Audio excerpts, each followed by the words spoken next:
दोस्तों, कैसे लोकसभा के संसद के अंदर के कैमरामैन को विपक्षी सांसदों ने चकमा दे दिया। एक ऐसा चकमा जो बड़ा देखने में दिलचस्प है। दोस्तों, संसद में आज भी जबरदस्त तरीके से जब सुबह 11 बजे कार्यवाही शुरू हुई तो विपक्ष ने हंगामा किया एसआईआर के मुद्दे पर। अच्छा, दिलचस्प ये दोस्तों कि कल ओम बिरला द्वारा एक बैठक बुलाई गई थी और इस बैठक में विपक्षियों ने साफ कह दिया था कि हमको एसआईआर के मुद्दे पर चर्चा चाहिए। लेकिन बाद में ऐसी खबर आई मीडिया में कि सरकार ने तय कर लिया है कि वो किसी भी हाल में अब संसद ठप नहीं होने देगी। विपक्ष बात करता है, विपक्ष चर्चा करता है तो अच्छी बात है, नहीं तो हंगामा होता रहेगा, संसद चलती रहेगी और सरकार अपने विधेयक पास करवाएगी। लेकिन सरकार के मंसूबों पर पानी फिर गया। सरकार अपने विधेयक तो छोड़िए, संसद भी ठीक से नहीं चला पाई। सुबह 11 बजे संसद की कार्रवाई शुरू हुई और 11:30 बजे के आसपास संसद की कार्रवाई को दोपहर 2 बजे के लिए स्थगित करना पड़ा। लेकिन इस बीच एक बड़ी इंटरेस्टिंग चीज देखने को मिली दोस्तों। जब कैमरामैन आपके पास ना पहुंचे तो आप कैमरामैन के पास कैसे पहुंच सकते हैं?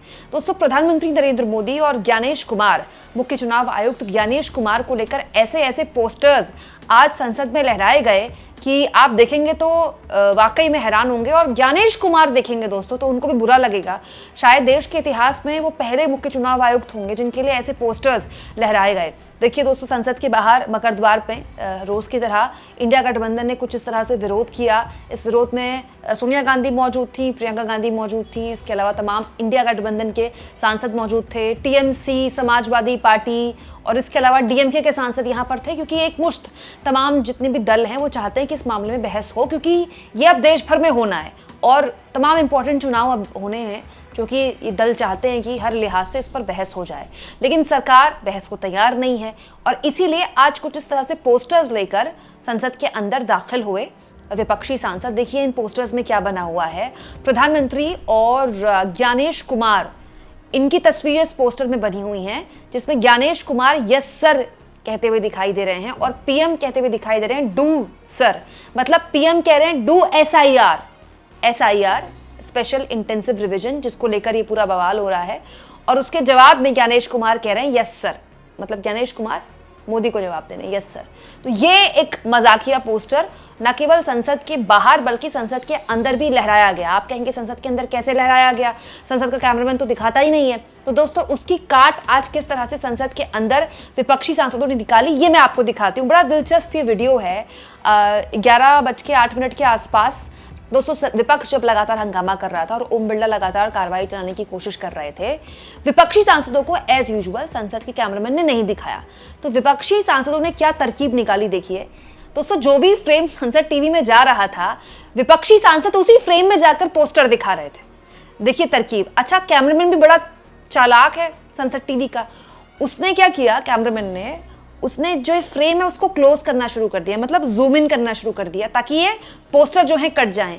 लेकिन ये इंडिया गठबंधन के सांसद भी कम तेज नहीं है। आप देखिए पूरे जोश से वो पोस्टर बीच बीच में फ्रेम में आ ही जा रहा था। बार बार फ्रेम चेंज हो रहा था कैमरामैन का और बार बार चेंज फ्रेम में ये पोस्टर आ रहा था। अंत में हुआ ये कि पूरी की पूरी कार्रवाई को स्थगित कर दिया गया।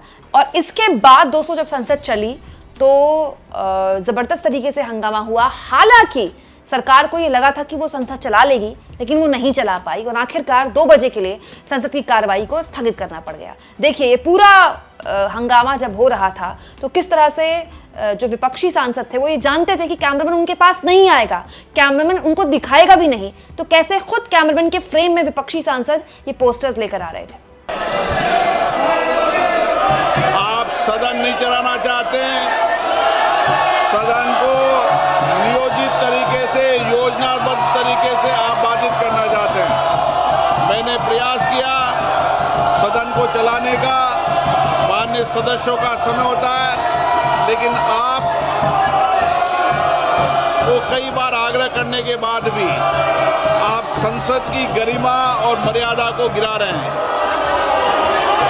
आप दुनिया के सबसे बड़े लोकतंत्र होने के बाद आपका व्यवहार और आपका आचरण संसदीय मर्यादाओं के अनुरूप नहीं है। मैं पुनः आग्रह करना चाहता हूं, सदन अपनी अपनी सीट पर बैठे तो सदन चलेगा। नियोजित तरीके से, योजना तरीके से सदन स्थगित कराना लोकतंत्र के लिए उचित नहीं है। आप देश की जनता की भावनाओं के अनुरूप कार्य नहीं कर रहे हैं। आप सदन चलाना चाहते हैं, सदन की कार्रवाई आज 2 बजे तक के लिए स्थगित की जाती है। दरअसल दोस्तों 100 बात की एक बात, जो इंडिया गठबंधन है वो अपनी मांग पर अड़ा हुआ है कि आपको एसआईआर पर तो बहस करवानी पड़ेगी, क्योंकि सबके अपने अपने राजनीतिक हित हैं। देखिए बिहार में जिस तरह से एसआईआर हुई और 60 लाख से ऊपर लोगों के नाम काट दिए गए, ये एक ऐसी स्थिति है जिससे सबको होकर गुजरना है। असम में भी चुनाव है, बिहार के बाद तो पश्चिम बंगाल में चुनाव है, उसके बाद दोस्तों तमिलनाडु में चुनाव है, उसके बाद तो जाहिर तौर पर यूपी में चुनाव की तैयारियां शुरू हो जाएंगी। बहुत ही इंपॉर्टेंट राज्यों में चुनाव है और कोई भी दल नहीं चाहता कि इस तरह के हालात उसके राज्य में पैदा हो। अच्छा, एक और दिलचस्प चीज़ दोस्तों जो कि तमिलनाडु के डीएमके के लोग विरोध कर रहे हैं कि बहुत से ऐसे लोग हैं जिनका बिहार में नाम काट दिया गया, ये कहते हुए कि वो तमिलनाडु में अब काम करते हैं, तमिलनाडु में रहते हैं, तो उनका नाम तमिलनाडु में ऐड ऑन कर दिया जाएगा। अगर ऐसा होता है तो इसको लेकर डीएमके के जो नेता हैं वो खुले तौर पर ये कह रहे हैं कि ऐसा करके तो आप तमिलनाडु की डेमोग्राफी बदल रहे हैं, वहाँ का पूरा वोटर लिस्ट बदल रहे हैं। हिंदी भाषी लोग जो कि बिहार के वोटर थे वो अगर तमिलनाडु के वोटर बन जाएंगे तो फिर वहाँ एक पूरा का पूरा अलग पॉलिटिकल सीन तैयार हो जाएगा बीजेपी के लिए। तो जाहिर तौर पर ये किसी भी हाल में इन पार्टियों को सूट नहीं करता, इसीलिए भी एसआईआर के मुद्दे पर ये पार्टियां बहस की मांग कर रही हैं। कल मैंने आपको एक खबर दिखाई थी दोस्तों, इस खबर के जरिए मैंने आपको बताया था कि सूत्रों के हवाले से ऐसी चर्चा चल रही है कि सरकार एक दिन तय कर ले कि एसआईआर के मुद्दे पर तो देखिए सरकार बहस नहीं करा सकती, क्योंकि चुनाव आयोग का मसला है। चुनाव आयोग एक संवैधानिक संस्था है। चुनाव सुधारों पर बहस हो सकती है, चुनाव सुधारों पर बहस हो जाए, जिस पर जिस सांसद को जिस पार्टी को जो कहना है वो बोल दें। तो अगर ऐसा होता है तो फिर आप यकीन जानिए जो बहस मशीन की गड़बड़ी से शुरू हुई थी और वोटर लिस्ट की गड़बड़ी तक आ पहुंची, उसमें सब नेता कुछ ना कुछ बोलेंगे, सब पार्टियां कुछ ना कुछ बोलेंगी। अच्छा, महत्वपूर्ण यह है दोस्तों कि इस मुद्दे पर सारी पार्टियां एक हैं। वो आम आदमी पार्टी जो ऑफिशियली इंडिया गठबंधन से बाहर हो चुकी है, इस मुद्दे पर अगर बहस हुई तो वो भी यही बात बोलेगी, क्योंकि अरविंद केजरीवाल तो दिल्ली चुनाव के दौरान बाकायदा प्रेस कॉन्फ्रेंस में बैठा चुके हैं लोगों को कि देखिए ये अभी भी दिल्ली में रहते हैं, सालों से दिल्ली में रहते हैं, लेकिन इनके वोट काट दिए गए, इनके नाम काट दिए गए। इनफैक्ट केजरीवाल पहले नेता थे जिन्होंने ऑफिशियली ये बात मेन स्ट्रीम पॉलिटिक्स में वो लेकर आए कि कैसे बड़े स्तर पर नए वोट जोड़े जाते हैं और पुराने वोट काटे जाते हैं। तो ये एक ऐसा मुद्दा है जिसको लेकर हर हाल में इंडिया गठबंधन चाहता है कि बहस हो। अच्छा, बहस अगर नहीं होती है तो इंडिया गठबंधन ही नैरेटिव सेट कर सकता है अपने अपने राज्यों में कि देखिए हम तो चाहते थे बहस हो, लेकिन पता नहीं बीजेपी क्यों बैक ऑफ कर गई, क्योंकि अगर बहस होती चुनाव सुधारों पर तो बीजेपी को इससे क्या लेना देना, बीजेपी अपनी बात रख देती। लेकिन बीजेपी बहस से बच रही थी, क्यों? क्योंकि बीजेपी जानती है कि अगर बहस हुई तो उसकी पोल पट्टी खुल जाएगी।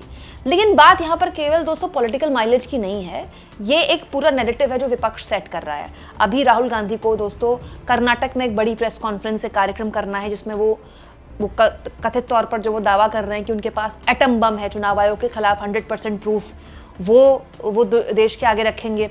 उसके बाद बिहार में उनकी यात्राएं शुरू हो रही हैं, पूरी की पूरी यात्रा एसआईआर के खिलाफ ही है। तो एक पूरी की पूरी तैयारी विपक्ष लगातार इस पूरे मुद्दे को जमीन पर ले जाने की कर रहा है। आप कह सकते हैं जनता की अदालत लगा रहा है विपक्ष, और ये जनता की अदालत संसद से होकर ही गुजरेगी, ताकि ये तमाम दल अपने अपने राज्यों में जाकर कहें कि देखिए हमने संसद नहीं चलने दी ताकि इस मुद्दे पर बहस हो। लेकिन इतना कुछ होने के बाद भी बीजेपी ने संसद में बहस नहीं करवाई। और दोस्तों इसी स्ट्रैटेजी के तहत ऐसे पोस्टर्स बनाए जा रहे हैं और इन पोस्टर्स को लोकसभा में लहराया जा रहा है। आप इंडिया गठबंधन की स्ट्रैटेजी को कितना सही मानते हैं कमेंट बॉक्स में जरूर लिखें, और जितना हो सके दोस्तों चैनल को शेयर भी करें, सब्सक्राइब भी करें, और थैंक्स और ज्वाइन, ये 2 ऑप्शन है जिसके जरिए अगर आप चाहें तो आर्थिक तौर पर भी चैनल के हाथ मजबूत कर सकते हैं।